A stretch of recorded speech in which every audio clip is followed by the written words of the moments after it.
तुझे है मश्क सितम का मलाल वैसे ही, हमारी जान थी जां पर वबाल वैसे ही।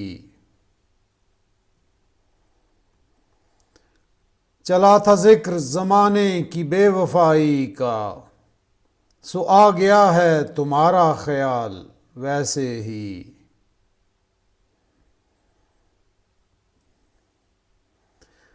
हम आ गए हैं तहे दाम तो नसीब अपना, वगरना उसने तो फेंका था जाल वैसे ही। मैं रोकना ही नहीं चाहता था वार उसका, गिरी नहीं मेरे हाथों से डाल वैसे ही।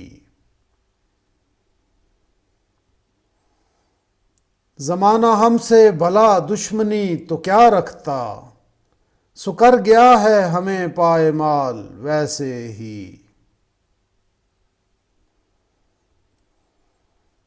मुझे भी शौक न था दास्तां सुनाने का, फराज उसने भी पूछा था हाल वैसे ही।